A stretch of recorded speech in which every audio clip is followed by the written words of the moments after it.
Napa know-how. A Napa guy knows more isn't always better, unless we're talking about full-size vans. These beasts do more than get you from A to B. They have so much space a man can live in it. With shag carpeting, waterbed, and a sweet lava lamp, these mobile abodes have all the comforts of home. With quality parts and plenty of Napa know-how, you can keep the original tiny house running longer, stronger. That's Napa know-how. Napa know-how. Hi, Austin. Are you there? Talk Radio. Hi, I'm here now. For some reason, I got disconnected. Yeah, that happens sometimes. They've redone their format, and I don't know what happened. Sometimes they have brain farts and decide they don't want to play well with others. So, right. Ladies and gentlemen, now, Austin, please pronounce your name for me so I do your bio right. It is Muratori. Muratori. Thank you. Ladies and gentlemen, this is the second hour of our show. I don't know what happened. Blog Talk Radio changed their format. Usually you can just go from one show into the other without all the other, but they cut me off. But anyway, Austin Muratori is a writer, a filmmaker, a photographer, a musician, and a cancer survivor, all rolled into one. He is from a small town in Michigan. He is an avid reader who also happens to have an addiction to movies, Coca-Cola, the macabre, stories, art, and all things dark. This is a man after my own heart, I'm telling you. I'm in love. In 2015, he graduated valedictorian from Full Sail University, which is a film school, and he received the Advanced Achievers Award. Austin has been making films since he was 11 years old and has been writing since the age of 10. He used his imagination to escape the hardships of chemotherapy and radiation treatments. That experience gave him a unique outlook on life and a greater appreciation for all the little things in his life. Taking all that turmoil and chaos in, Austin harnessed it all into crafting hundreds of short films and stories throughout the years. Once in high school, he excelled in television production and drama class. His teacher told him to slow it down, that it was only in high school. But Austin, with his passion, he wouldn't do it. He constantly pushed the envelope trying to do things to the highest quality, and he's still a perfectionist to this day. Welcome to my show, and I apologize for the possession of the radio show. It has all these little ghosts in it. It sometimes takes on a life of its own. How are you, my friend? I'm doing good. I'm doing great. Thanks for having me. It's an honor. Well, I am honored. Thank you for agreeing to spend an hour with me. I don't know how much of the previous show you heard, but that was an amazing show. It was. I heard it all. It was very amazing, like truly inspiring. Very. And then I get you. I mean, you're amazing within yourself.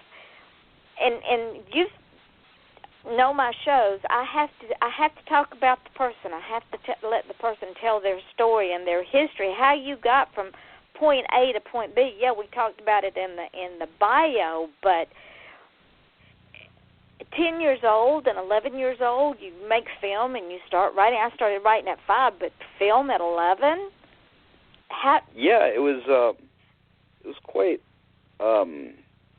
a chaotic series of events that whole year, because when I was 10, I was diagnosed with a rare type of bone cancer, and it started, I was just a normal kid, and ended up finding a spot about the size of a mosquito bite in the center of my sternum, and didn't think it was anything, just let it go and ignored it, and then the weeks went by, and it started to grow.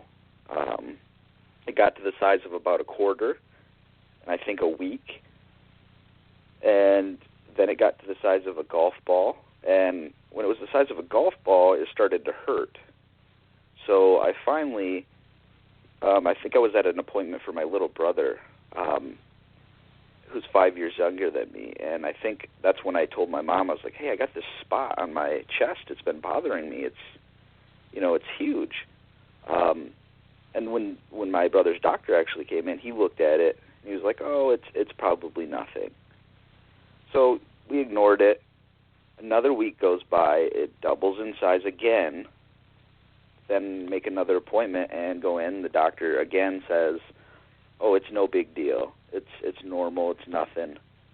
And at this point, we're getting concerned with, the size. I mean, it's growing rapidly, and it's starting to hurt really bad. And finally, we ended up going to another doctor, and I think he wasn't even the main doctor. He was like a physician's assistant, and he looked at it and he was like, "Well, it looks like a cyst, but let's go ahead and send you to a surgeon just to be safe." And I went to a surgeon, and the surgeon again said it was, "Oh, it's probably just a cyst, no big deal." Scheduled the surgery, went in for surgery, and as soon as they cut me open, lo and behold, it had feelers on it. Well, that wasn't normal, and they kind of panicked. They removed a lot of my sternum, removed a lot of the pec muscle on either side, and then had to go in a conference room, take my family into a conference room and tell them the news. Well, my family freaked out because you see, a room full of doctors, 12 or 13 of them come in, and all of them crying, and, they obviously thought the worst, and they told them that it was cancerous, that they would have to wait for the testing to come back to find out what kind, and that they're terribly sorry for missing it. I guess it started to poke through my sternum. I got very lucky that it didn't go into my lungs. And, we waited for the results. I kind of had already known it already, even being 10. I had kind of suspected it. I guess it was just like an inner conscience sort of thing. You kind of just know things sometimes. So we weren't allowed. I was in recovery. We weren't allowed to leave until they told me. And so I was seeing everybody, really shaken up. And, I kind of knew. And it took forever for them to be able to tell me, but then they finally told me. And I was like, okay, well, let's beat it then. Just like that, I wonder where, a kid would get that from, but it was like this weird inner peace that came over me, and we got the results back and got set up with the oncologists. Great team. They told us that it was a really rare form of bone cancer that is not common at all in kids that are, and it's actually mostly common in adults. Even then, it's still rare. Adult males, 21 to 25, and it's usually in their long bones if they do have it. So it was extremely rare for me to be 10 years old and have it be in my sternum. And they didn't really know how to treat it.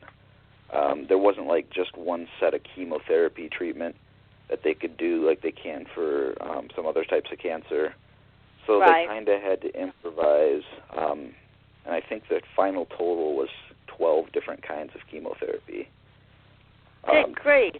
What I want to know is, when you walk around, do you light up at night? Not yet. I'm waiting for that. That's going to be the next symptom. A little dark humor there. Right. Well, the funny thing about that is one of the chemotherapies was not supposed to be exposed to light. It was I had to have my room dark and like 50 degrees, and I had to be wrapped up in a UV bag, and I'm pretty sure it was like neon purple. Oh, my word. Yeah. So, and the treatments were structured to where I would go in the hospital and stay inpatient for 5 days. I would come home for 1, go back in for 3, come home for 1, and then do that cycle. But usually on the days that I'm supposed to be home, I would have to go in for blood transfusions, or, I'd have to come in early because I got sick, and anything like that. And mind you, we lived probably an hour away from the hospital. And so when I was getting those different chemos, it was a pain as it is, so I was never home.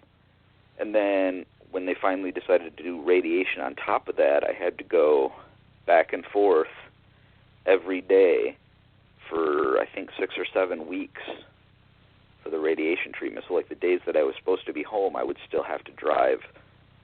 Me and my mom would have to drive an hour to the hospital, get the radiation, and then maybe come back. But a lot of times I would have to stay because I was so sick. There is a reason you were still here, my young friend. I think so. I'm starting to believe that. I firmly believe it was definitely the higher power that, by the grace of God, that I'm here. It was weird because I didn't have the typical reaction a kid would have. I was a prankster. I was always, a little jokester trying to lighten the mood. It was never, sad and dreary. I used to play pranks on the nurses all the time. I would hide, I'd take a super soaker and act like I'm sleeping and wait until they come in and then squirt them with the squirt gun. You were an evil child, were you not? I was. I had that dark humor in me at a young age, and I thought it was kind of hilarious at times. One of them, I just remember, I used my IV pole as a scooter. So I'd roam around the hallways going really, really, really fast. And I think I went to the cafeteria at one point. I went in the elevator, and the IV pole got stuck. And the elevator closed, and mind you, I had a port in my chest for the IVs, so that they don't have to keep ruining my veins. And so the elevator doors closed and ripped the IV out. And then I get to the next floor, I got blood under my shirt and everything, and I'm just laughing. And the lady, I think it was the nurse, some other nurse on a different floor seeing it, and she was freaking out like, oh my God, are you okay? And I'm just giggling because I thought it was hilarious.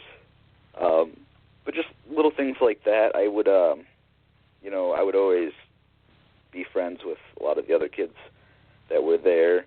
I formed quite a few bonds with them, lost a lot of them, unfortunately, which was hard, but I think it's harder now to look back on, because I guess when I was young, I didn't realize how significant of an event that was, And it was a huge defining moment in your life, but it didn't define you because you could have very easily turned bitter and cynical and taken a different path, but you used that to jumpstart this career at 11 years old. What was your first film at 11 years old? I want to know.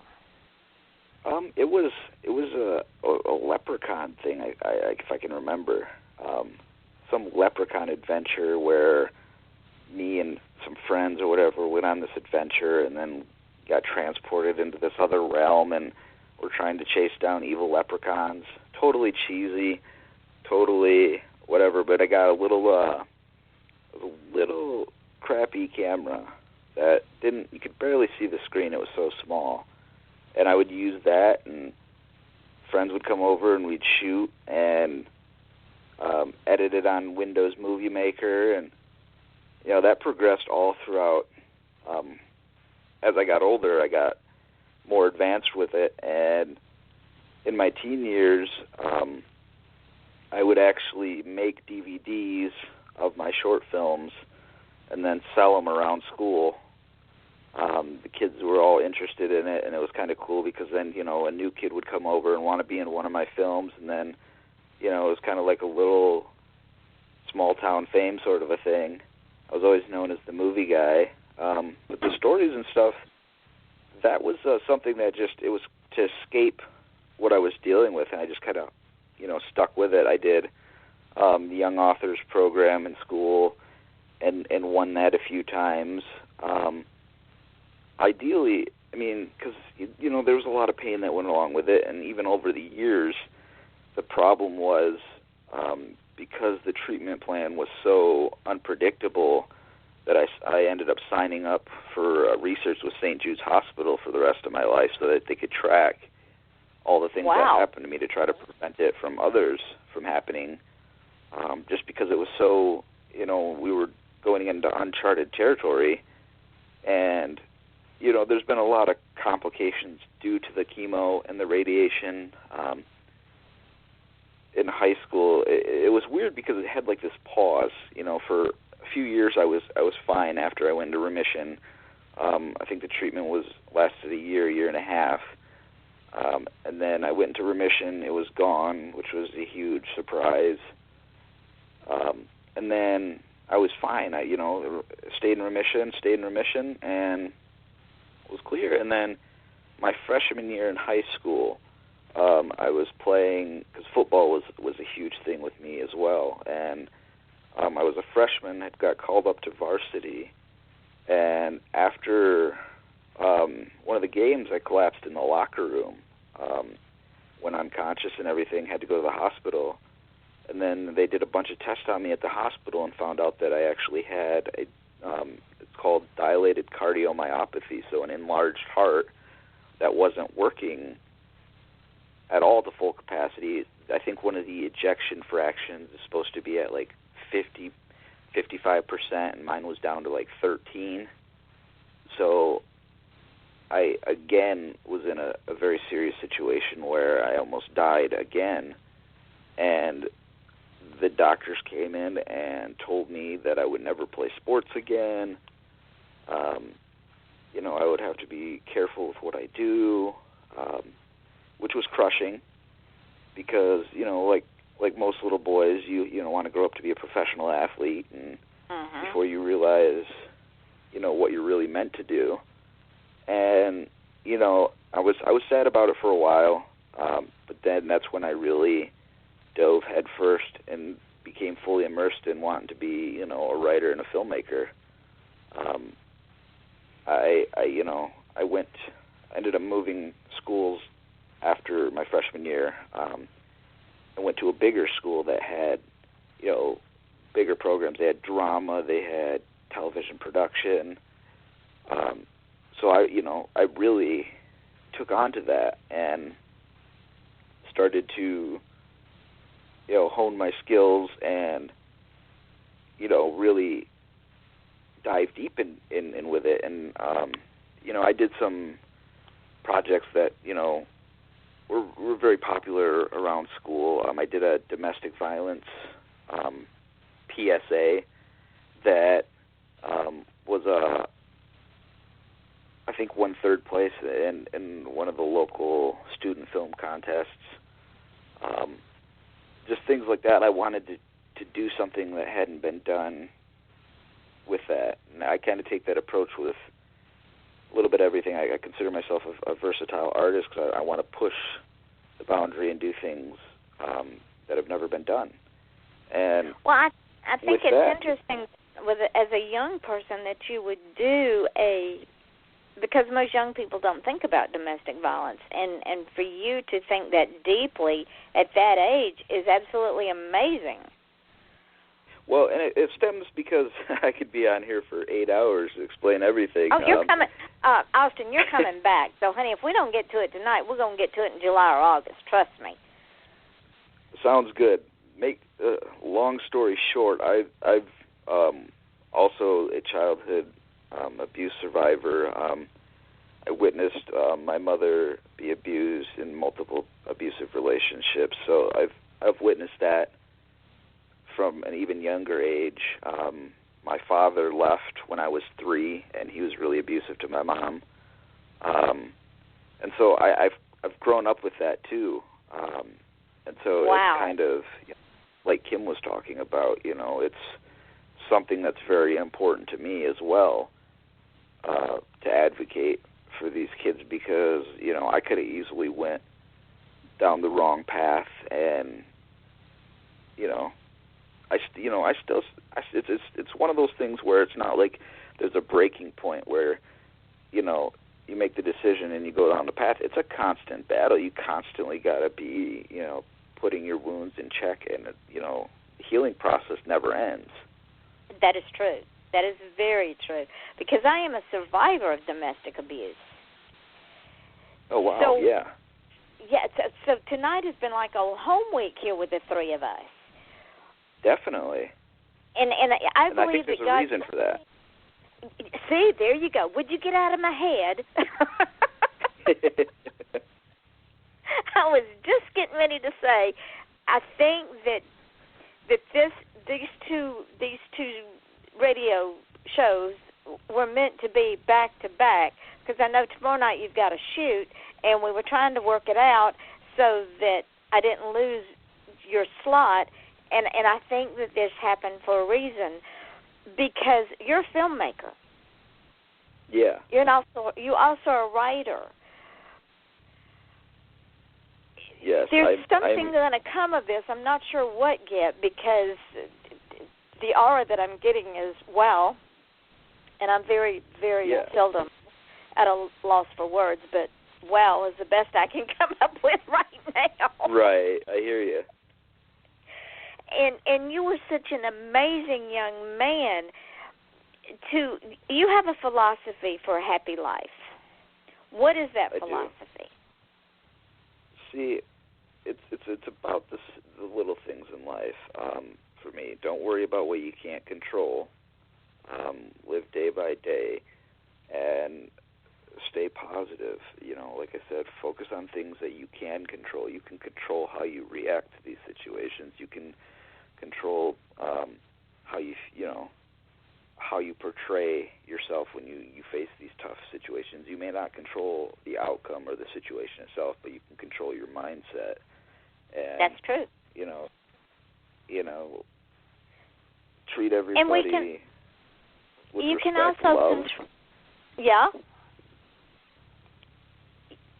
And you can also break the cycle if you want to. Exactly. And to hear your story and Kim's story, y'all broke that cycle. But I think it comes down to, because everybody who goes through this kind of stuff, bad stuff is bad stuff. It's not a varying, I went through more, or, this person went through more. Bad stuff is bad stuff. It affects us all the same way. And there comes a point where you're at a crossroads, what's going on isn't right, and you have to consciously make the choice, because all of this stuff, like for me, made me grow up quicker than a normal person. So I was more mature when it came to that crossroads. And, I've always felt like I've had an older soul anyways, like I was born in the wrong decade. So you got to become aware of that. You probably have lived many lifetimes. I feel like that, honestly.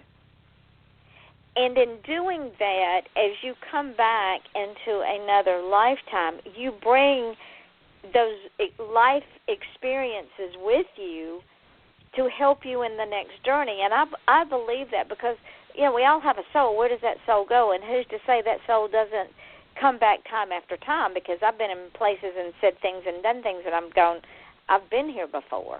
I've done this before. Right.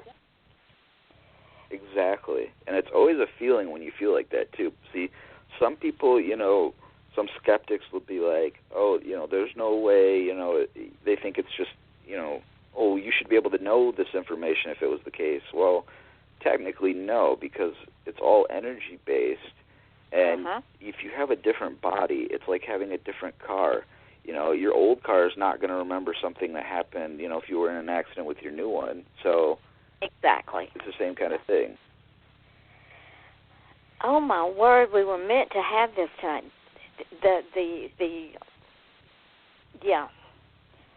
This is for anybody else, I would say this was weird, but for me, this is normal. If that makes any sense, it fits. Oh yeah, I can relate. This was supposed to happen tonight this way, ladies and gentlemen. No, we're not insane. Trust us. Y'all Maybe might just think just a little bit. Okay, well, everybody's insane, so that's okay. It's a good place to be. So, after you got out of high school, And you did. Can this film be seen on Abuse Anywhere? Is it still floating around out there? I have it on a hard drive. Actually, it's not even a hard drive. It's a mini DV. And I was actually thinking of bringing it out and exposing it to the world again. Please do. And the reason I say that is because that is and I hate overusing this word, but it is a hot button, and it's finally coming out of the closet, so to speak. People are finally talking about it, and it would be such a great educational tool, number one, because you've lived it, and number two, because you wrote it. Yeah. Yeah, I agree. And it focuses on, high school domestic violence, too, like in teen relationships in high school, because a lot of that goes on that just kind of gets swept under the rug because you got, abusers that are going the opposite path and, replicating what they're seeing at home. Absolutely. And it only gets worse as they get older, and they don't know how to break the cycle because they don't have any mentors. And boys especially, if boys are abused at home, they become bullies and then become abusers. And I think that if you bring this movie back out, Austin, I think it's time. Yeah. Yeah, wow. Definitely. Wow. We'll launch it on the show. Cool. Yeah, we could do that. When you get ready to bring it out, get it all together, and we'll launch, because you're going to be a regular guest. I'm sorry, it's just the way it is. So no way out of it. You're trapped forever. You're trapped forever. But that's okay. No escape. No, there's that's none. Awesome. Once I have you in my clutches, you're mine forever. But that's the dark side of me, see? The macabre. Right, you see, and the funny thing is people ask all the time, they're like, well, being so positive and upbeat, why are you so dark? And it's because it's a form of therapy. Well, and it's fun, and I consider it therapy. You release all your twisted thoughts and things into fiction, and you're releasing it from yourself, so then you no longer have to hold on to that dark energy, Absolutely. Which is another thing of changing the path, because most people just bottle that dark energy up, and then eventually it explodes, and then there's no escape. And then there's no turning back, because you become the darkness. And exactly. and where we can just let it out there in the form of film and written word and dark humor, others think that we're some sort of, I don't know, lunatic. Yeah. Twisted. But what do they know? Right. So why does making movies fascinate you more so than writing? What is it about putting something on film that goes beyond the writing? For me, I don't know, I hold them at equal value. You can do things where when you're writing prose, you're inflicting an image, and everybody's imagination then takes the other half and creates a different experience for every different person. With film, there's some stories that need to be harnessed in one particular visual form, because that's the way, the energy of it was meant to be that way, so that when everybody watches it, they can, they may take something personally from it that's different, but they're seeing the image that you're putting out there. Because to me, I look at stories as energies in themselves, and each one dictates the form that they want to be told in. That's why it's hard where, I don't just write, screenplays or prose or poetry. It's whatever the story wants it to be, if that makes sense. I understand that. Because the voices in your head tell you what to write. Right.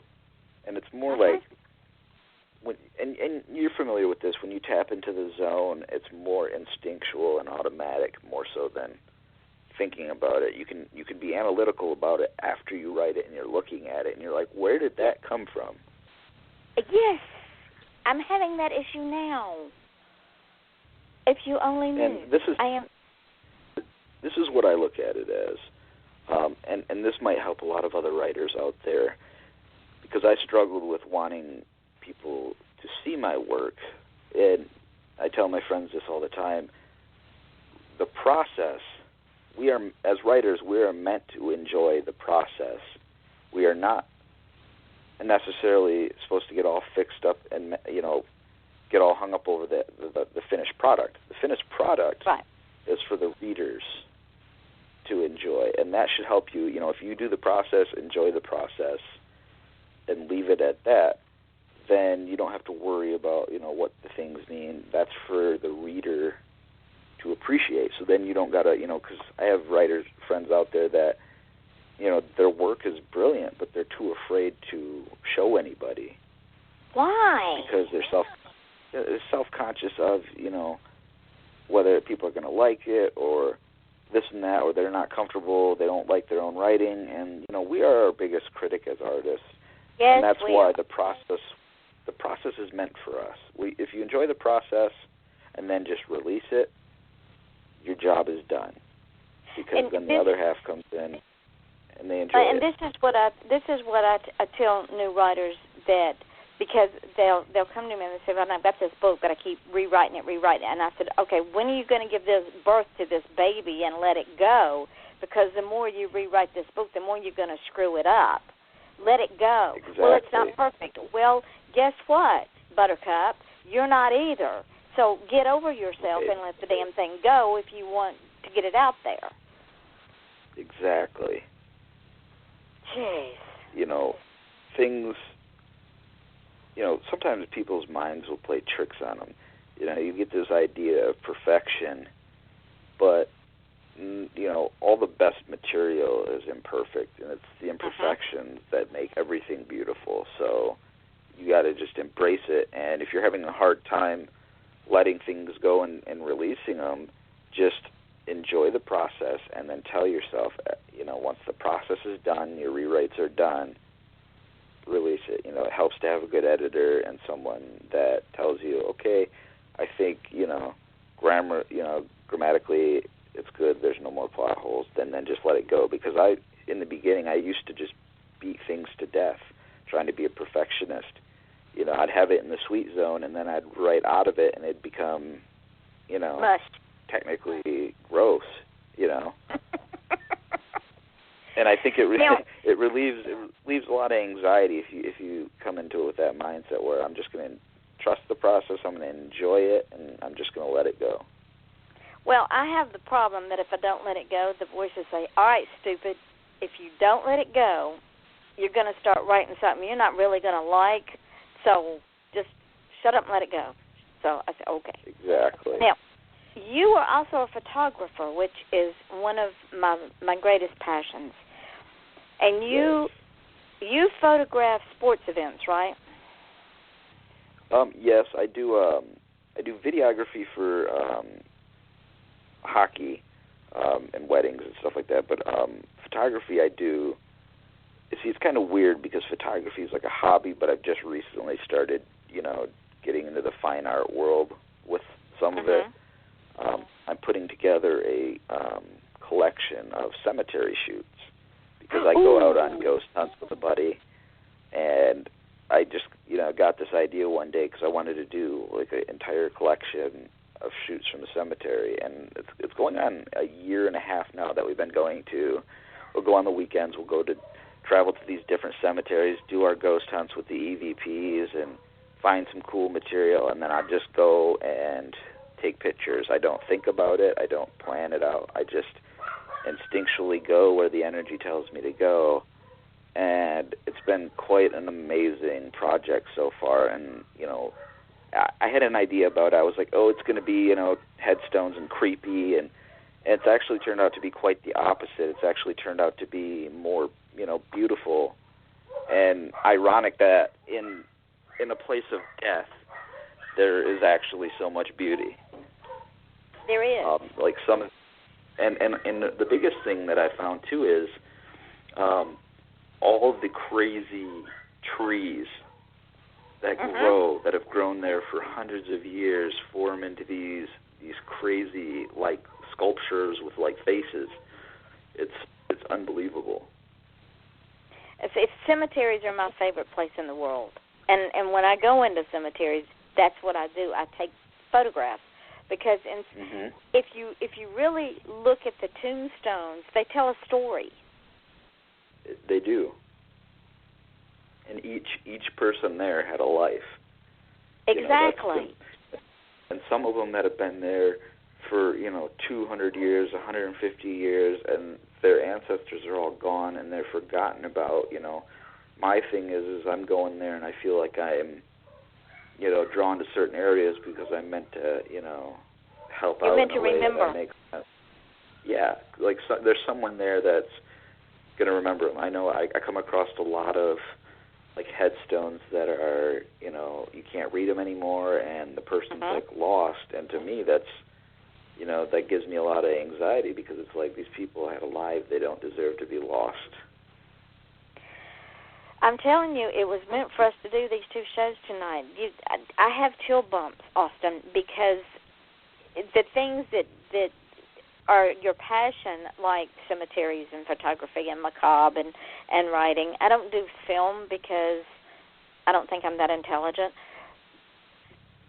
But those are they're all common interest.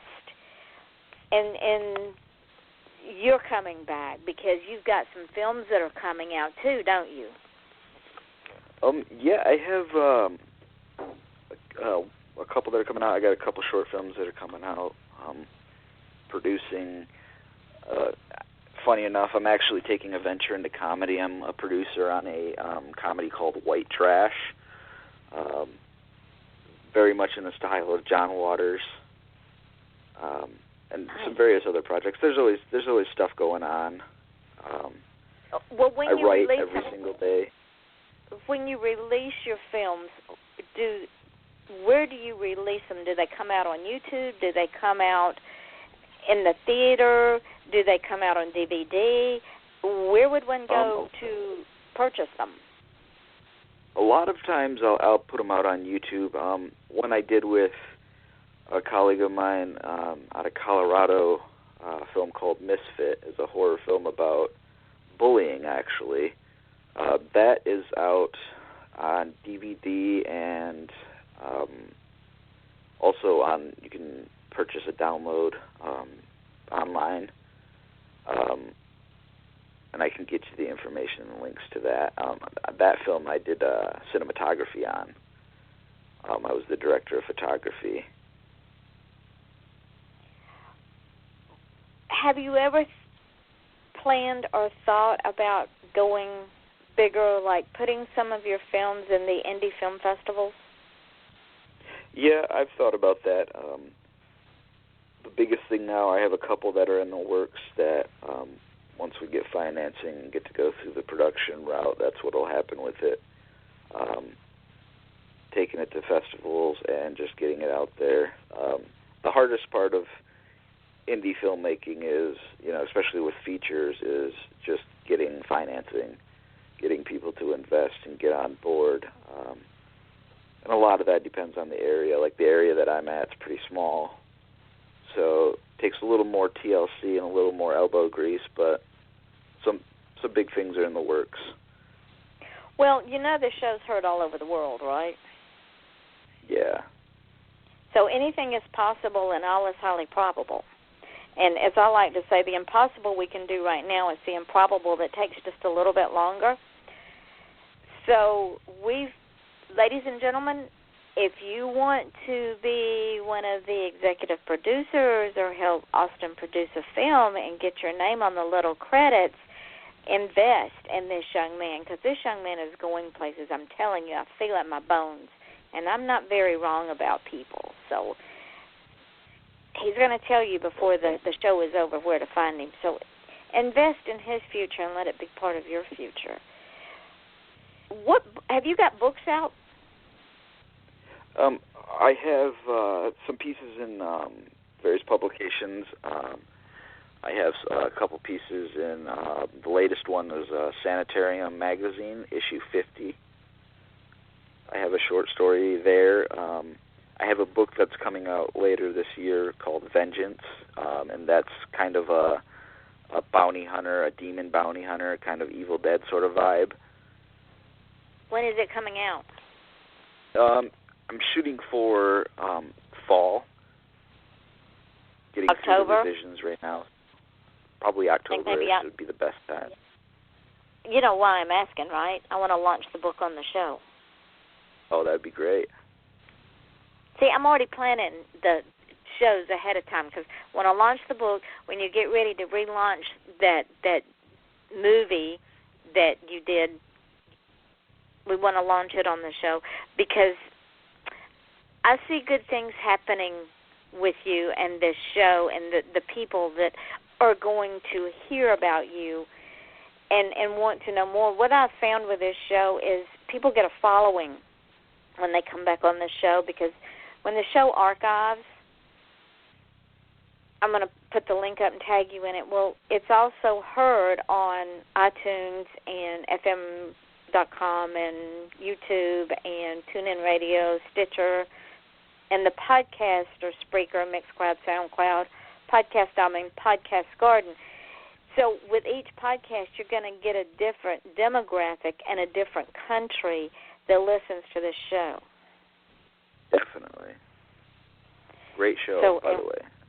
Thank you. And we're almost at 10,000 listeners. So, and that's with all the shows combined. So there is no...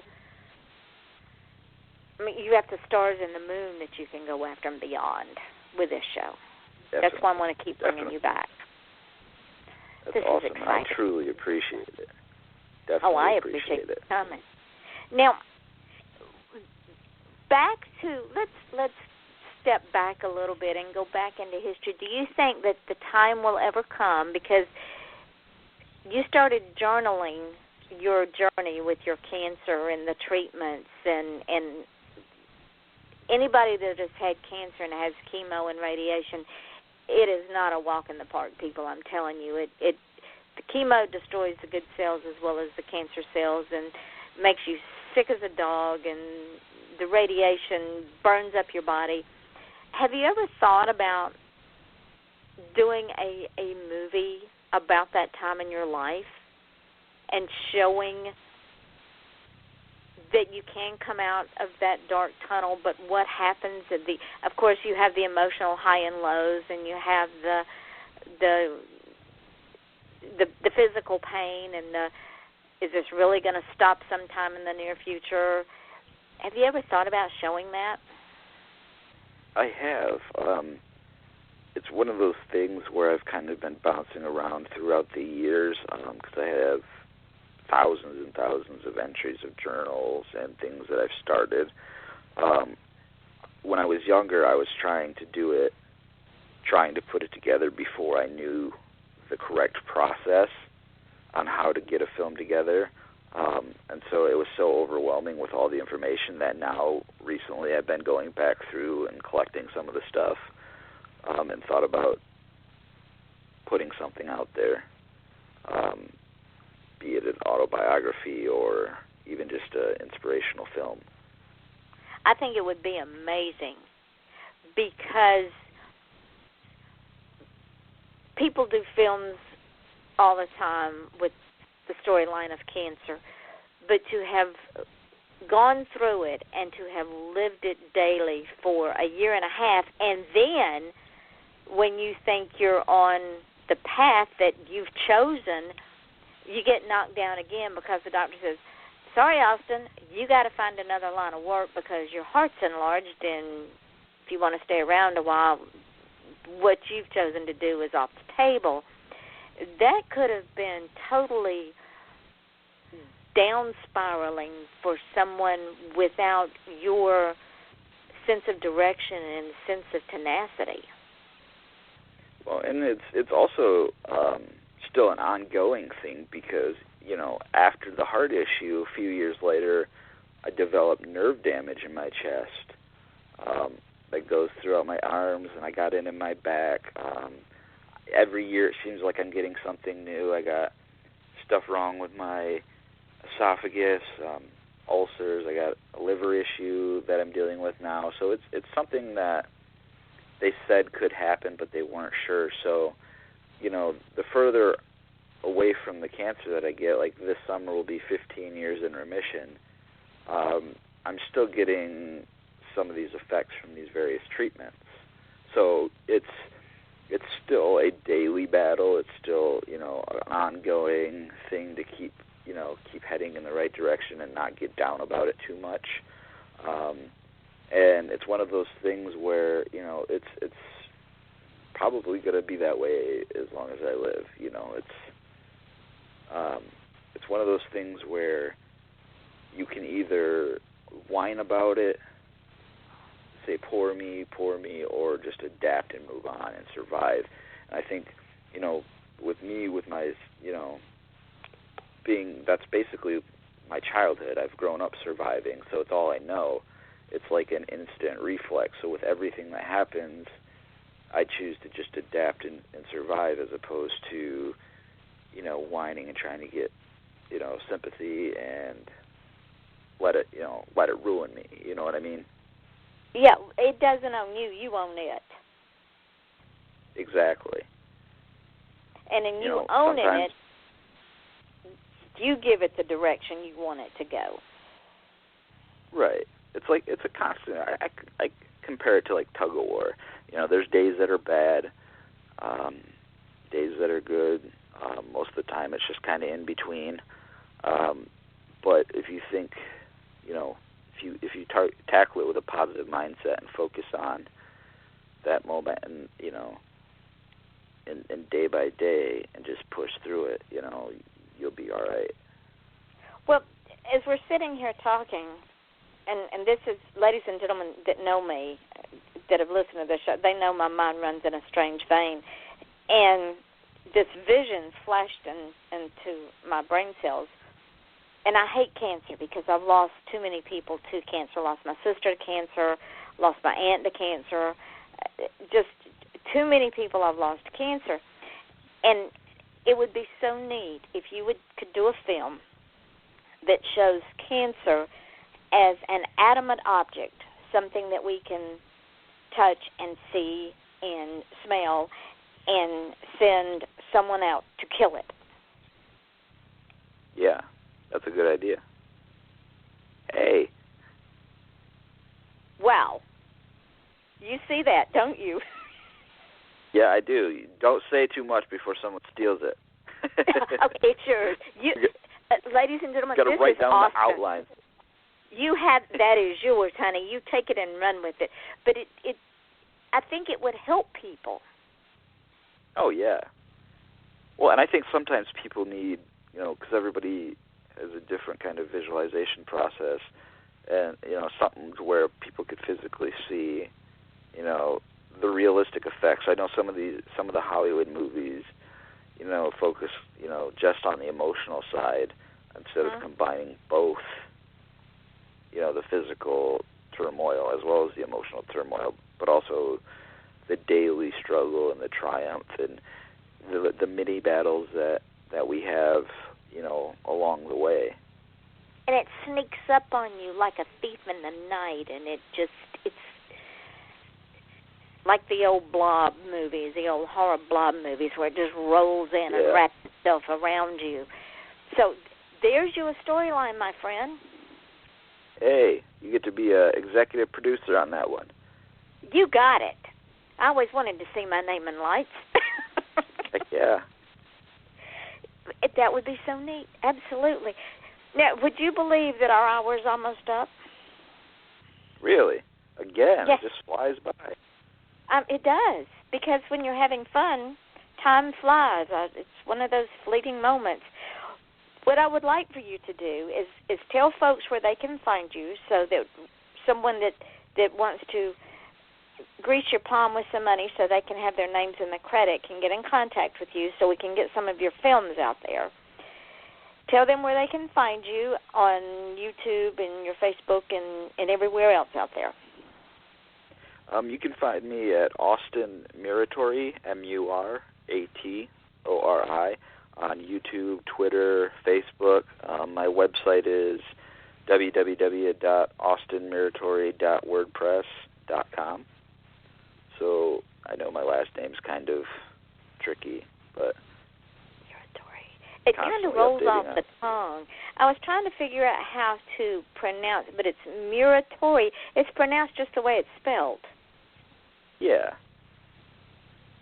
Yeah, it's tricky. Don't worry about it. People, most of the time, it's Muratori, but then when they say the way why it's would spelled, it be Muratori? There's no A between the M and the R. I know. I know. Muratori. So I wasn't too far off base when I phonetically pronounced it. Yeah, you got it pretty much down. Wow, I'm impressed with me. Yeah, now, that's pretty.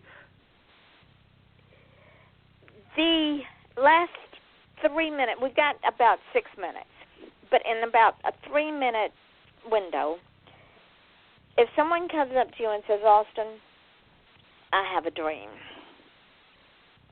but I'm either too stupid or too dumb or too full of excuses to fulfill this dream, but I want to fulfill this dream, what would you tell them? I would say you should, every moment that you have left that you're breathing, you should be doing everything in your power to just overcome that fear and just go for it. You got to not overthink it. You can't overanalyze it. You got to just go for it because time is short. This life goes by quick, and you only get one chance to take the opportunity to follow your dreams. So don't. One of my biggest fears is, leaving this earth without being able to accomplish all that I need to accomplish. So each day you should be doing something, even if it's just baby steps. You don't got to achieve it all in one day. Take the baby steps. If it's, a subject that you want to get into, start studying. Read all the material you can on it. If it's writing, write every day, learn from all the greats, take it all in, and you should be doing something every single day to further advance yourself towards your dream. Would it be safe to say, because you and I both agree that the soul probably does come back in other forms, and it's like you said, you don't want to leave this world not fulfilling everything that you did in this life, because let's say you come back in another life, in another body, the dreams won't be the same. Exactly. A whole new set of dreams. Yeah, it'll be completely different. Right, because it's like it's the difference between the old car and the new car. Exactly. So, ladies and gentlemen, those of you who know me and have listened to this show on a regular basis understand that I am a dreamer. In our entire world, our entire civilization is made up of dreamers. And if it weren't for the dreamers, we would not have had paintings and music and film and the written word and lights and cars that drive themselves and radio shows and men on the moon and houses with air conditioner. It's the dreamers that did that. It's the dreamers and the inventors that did that because they were not afraid to fail. And when I say they were not afraid to fail, they were not afraid to try. Because if you don't try... They just didn't think about the failure. That's the key. Right. They just went and did it. Because if they hadn't done it, they would have failed. Exactly. So, ladies and gentlemen, I am so grateful and so in awe of this young man, of Austin, because for the second time tonight, I have had a guest that has overcome adversity, both medically and environmentally. And not only did he come through the tunnel of both of them, he has taken his survivorship and made it into a dream. And he made that dream real and continues to make that dream real. So, Austin, would it be fair to say that if somebody comes to you and makes all kinds of excuses, that you don't suffer them very lightly? Right. Yeah. There's no excuse for that. No excuse that's justifiable. There's always something you can do to go after your dream. You got to remember, you got to think step by step, and eventually you climb the ladder and you'll get to where you want, as long as you keep advancing. And as long as you don't give up. I mean, sure, you may veer off the path. We all do. But we always come back. It's about how you get back up. Right. And I always say that every time that I don't succeed in something, I didn't fail. I just found another way to succeed. Exactly. This show started July of last year. I'd planned it for 5 years. We are now almost at 10,000 listeners. In, 7-8 months? That's fantastic. But it's because I have fantastic guests on my show that just rock the place. And we have conversations that I never know where they're going to go. Hey, those are the best conversations. Yes, they are. Me and you and 4,000 other listeners. Ladies and gentlemen, you have to go on YouTube and look up Austin's YouTube. You have to look up his website. And please, if you are looking to be a producer for a young, independent filmmaker who is going places, I'm telling you, this young man, watch him, because in a few years you're going to see him getting Oscars. Hook up with him. Invest in his future. And while you're investing in his future, you're investing in yours. Tomorrow night at 8 o'clock, and it's a shame that you've got a hockey shoot, Austin, because it's going to be a hoot. An author friend of mine who I have interviewed has turned the tables, and he is going to interview me. So who knows where that conversation is going to go. On Saturday night, I have Miss Betty Dravis, who is an author as well as a film producer. I need to hook. Austin, you're coming back. I want to bring you back in July and then bring you back in October. So when I get off from here, I'll send you some dates and see if you're convenient and get you set up. Because this hour has gone by, we didn't talk about half of what I wanted to talk about, and I hope you've had as much fun as I have. Definitely. It was amazing. And it flew by, as it always does. It did. The last 2 hours have been crazy. I know. I mean, 5 minutes. Kim's gone. 5 minutes. You're gone. What's this world coming to? And take that take that idea and trademark it and make it work, because that would make a hoot. I'm telling you. Hey, we'll talk more about that. I want to bring you on board for that. All right. Sounds good. Ladies and gentlemen, you know what I say at the end of every show. Love yourself, like yourself, be a dreamer, make your dream. I don't care if you want to be a garbage collector. It's a dream. Make it. We need garbage collectors, and good ones. Trust me. Be that dreamer. Be that person. Be that achiever. And join me tomorrow night at 8 o'clock right here. Until then, I say good night.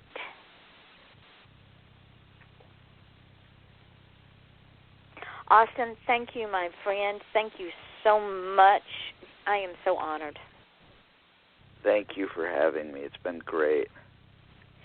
And I will get all this archived and get it up and it'll probably be tomorrow before I get the podcast up, but I'll get them archived. And have fun tomorrow night shooting the hockey game. Thank you. I will. It's always a good time. Good time was had by all. Yes. And you know what? You were going. I am a very true believer in faith, and I believe that God gives us people for a reason. So you were getting added to my prayer list at night, that you continue to be successful and full of health, and that you continue to make those dreams come true. I really appreciate that. I will be praying You're for welcome. you also, and I will be checking out that archive of your interview tomorrow. As soon as it comes up, probably Saturday. It'll be up tonight. The archive doesn't take long to come up. As soon as it pops up, Your I'm archive going to of yours. For tomorrow's episode. Oh, yes, that one. Yeah. Yes, you will have. Yes, I will post it. It will be interesting. It will be very interesting. Yes. So I will talk to you later, my friend, and I will get those dates for you, and then we'll just keep trucking right along. Sounds good. You have a good night. You too, sweetheart. Talk to you later. Thank you. All right. Good night. Bye.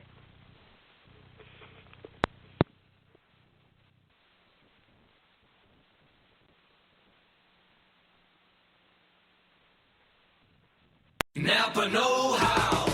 A Napa guy knows more isn't always better, unless we're talking about full-size vans. These beasts do more than get you from A to B. They have so much space a man can live in it. With shag carpeting, waterbed, and a sweet lava lamp, these mobile abodes have all the comforts of home. With quality parts and plenty of Napa know-how, you can keep the original tiny house running longer, stronger.